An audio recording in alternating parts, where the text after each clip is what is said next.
તારીખ 1/11/2025 શનિવારના રોજ 7 નદીના સંગમ સ્થાન એવા અમદાવાદ જિલ્લાના ધોળકા તાલુકાના વૌઠા ગામ ખાતે પ્રસિદ્ધ લોકમેળાનો ઉદ્ઘાટન સમારોહ મેળાના મેદાનમાં ઊભી કરાયેલી ગ્રામ પંચાયત ઓફિસ ખાતે યોજાયો હતો.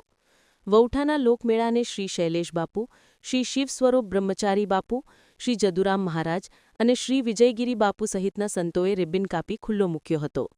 આ પ્રસંગે મહેન્દ્રસિંહ મંડોરા સહિતના આગેવાનો, વૌઠા ગ્રામ પંચાયતના સરપંચ રાજેન્દ્રભાઈ વસાવા, સરકારી તંત્રના અધિકારીઓ અને કર્મચારીઓ ઉપસ્થિત રહ્યા હતા. વૌઠાના મેળામાં ખુલ્લા રસ્તા, પીવાના પાણી, લાઇટ અને સફાઈની સુવિધા છે. ખાણીપીણીમાં સ્ટોલ્સ, ચકડોળ, પોલીસ ચોકી, સરકારી વિભાગોના સ્ટોલ્સ, આરોગ્ય 108, મહિલાઓની મદદ માટે અભયમ ટીમ, ફાયર ટીમ, પશુ દવાખાનું સહિતની સુવિધા ઉપલબ્ધ છે.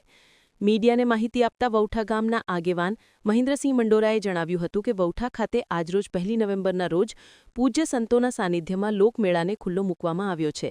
આ લોકમેળો તારીખ 1/11/2025થી તારીખ 6/11/2025 સુધી 6 દિવસ સુધી ચાલશે. વરસાદના કારણે પાર્કિંગની સુવિધા મેળાના મેદાન તથા આસપાસની જગ્યામાં થઈ શકી ન હોવાથી યાત્રાળુએ ખાનગી વાહનો લઈને આવવું નહીં, તેના બદલે એસટી બસનો ઉપયોગ કરવો. નદીમાં પાણીની આવક ચાલુ હોવાથી યાત્રાળુએ નદીના તટમાં સ્નાન કરવા જવું નહીં. ગ્રામ પંચાયત દ્વારા સ્નાનાગારની વ્યવસ્થા કરવામાં આવી છે. તેનો લાભ લેવો જેથી સંભવિત દુર્ઘટનાને ટાળી શકાય. મેળાના મેદાનમાં ભરાયેલ વરસાદી પાણીના નિકાલની કામગીરી ચાલુ કરી દેવામાં આવી છે. આથી સૌએ 6 દિવસીય આ લોકમેળાનો આનંદ માણવા વૌઠા પધારવા આમંત્રણ છે. મેળા દરમિયાન કાયદો અને વ્યવસ્થાની સ્થિતિ જળવાઈ રહે તે માટે અમદાવાદ ગ્રામ્ય પોલીસ દ્વારા જરૂરી પોલીસ બંદોબસ્ત ગોઠવવામાં આવેલ છે.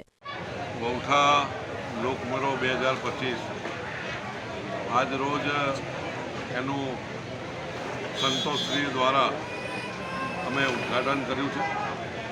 1 તારીખથી 6 તારીખ સુધી આ મેળો ચાલવાનો છે અને સૌ જાહેર જનતાને અમે જણાવીએ છીએ કે આ વખતે થોડું વરસાદના કારણે વૌઠા ગામની અંદર જે વર્ષોથી અમે પાર્કિંગની નાની મોટી વ્યવસ્થા કરતા પરંતુ વરસાદના કારણે પાણી ભરાઈ ગયેલા હોવાથી પૂરતા પ્રમાણમાં વ્યવસ્થા થઈ શકી નથી.